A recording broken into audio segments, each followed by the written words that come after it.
పోలీసుల వేధింపులు తప్పుడు కేసుకొక నిండు ప్రాణం బలైపోయింది. వైఎస్ఆర్సీపీ కార్యకర్త ఆత్మహత్యకు కారణమైంది. తీవ్ర మానసిక వేదనకు గురైన అతను ఏకంగా విద్యుత్ సబ్స్టేషన్లో కరెంటు తీగలు పట్టుకుని ఆత్మహత్య చేసుకున్నాడు. ఈ ఘటన వైఎస్ఆర్ జిల్లాలో చోటు చేసుకుంది. వైఎస్ఆర్ జిల్లా కాజుపేట మండలం దుంపలగట్టు గ్రామానికి చెందిన రెడ్యం శివలక్ష్మి నారాయణ రెడ్డి పేకాట ఆడుతున్నట్లు అనుమానించి మే 6న కాజుపేట పోలీస్ స్టేషన్ కు పిలిపించారు. అతనితో పాటు మరో 9 మందిని పిలిపించి విచారణ చేపట్టారు. తాము పేకాట ఆడలేదని ఎంత చెప్పినా పోలీసులు వినిపించుకోలేదు. శివలక్ష్మి నారాయణ రెడ్డిని పోలీసులు తీవ్రంగా వేధించారు. అనంతరం అతనితో పాటు విచారణకు వచ్చిన అందరినీ ఇంటికి పంపించారు. 7, 8 తేదీల్లో స్టేషన్ కు మళ్లీ విచారణ పేరుతో పిలిపించారు. 9న వారిపై పేకాట కేసుతో పాటు గంజాయి కూడా అమ్ముతున్నట్లు తప్పుడు కేసు నమోదు చేశారు. ఈ కేసులో రెడ్యం శివలక్ష్మి నారాయణ రెడ్డితో పాటు మరో 8 మందిని నిందితులని తప్పుడు ముద్ర వేశారు.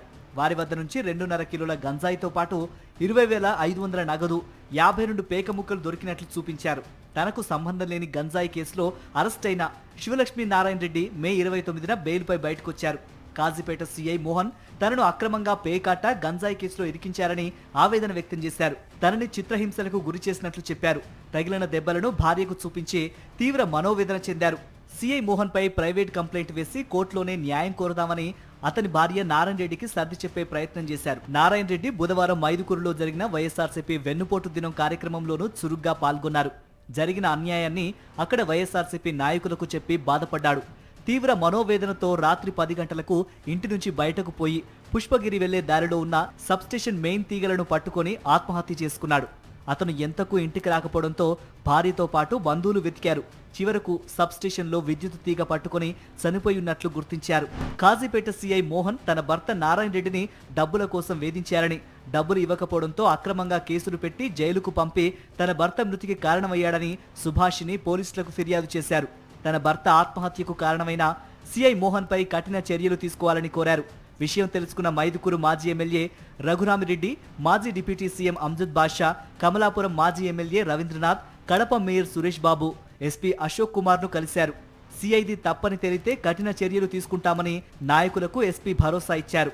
అనంతరం దుంపలగట్టు గ్రామంలో జరిగిన లక్ష్మీ నారాయణ రెడ్డి అంత్యక్రియలో నాయకులు పాల్గొన్నారు. కేవలం ఒక వైఎస్ఆర్ కాంగ్రెస్ పార్టీ సింపథైజర్స్ అయితే ఏమి, వైఎస్ఆర్ కాంగ్రెస్ పార్టీ నాయకుల మీద అక్రమ కేసులు బనాయించి మరి వాళ్లకు అవమానపరచడము, దాంట్లో భాగంగానే ఈరోజు నారాయణ రెడ్డి గారు మరి ఏదైతే ఆయన ఏదో కార్డ్స్ ఆడుతూ ఉంటే మరి అతన్ని A3 ముద్దాయిగా గంజాయి కేసులో పెట్టి మరి ఈరోజు ఆయనకు రిమాండ్కు పంపించి, రిమాండ్ నుంచి బయటికి వచ్చిన తర్వాత కూడా మరి అతనికి రోజు పోలీస్ స్టేషన్కి పిలిపించి, ఎందుకంటే కండిషన్ బెయిల్ ఇచ్చారు, మరి ప్రతిరోజు పోలీస్ స్టేషన్పై సంతకం పెట్టి రావాలి. మరి అక్కడ కూడా మరి అధిక మొత్తంలో డిమాండ్ చేయడము, మరి ఈ రకంగా ఇన్ని టార్చర్స్ భరించలేక మరి అతను పోయి ఆత్మహత్య చేసుకోవడం జరిగింది. తెలుగుదేశం పార్టీ వాళ్ళ దాష్టికానికి, వాళ్ళ అభిష్టానికి, వాళ్ళ రాక్షస ఆనందానికి పరాకాష్ట అన్నమాట. దీంట్లో కొంత భాగమే ఉంది. జిల్లా వైజు లిస్టు ఈ రైతులు అయితేనేమి మిగతా వాళ్ళందరూ కూడా దాదాపు 123 మంది ఆత్మహత్యలు చేసుకోవడం జరిగింది రాష్ట్రంలో ఈ సంవత్సరంలో. ఇది కొంత భాగమే నా దగ్గర ఉంది. నా దగ్గర ఉన్న ఇన్ఫర్మేషన్ ఇది.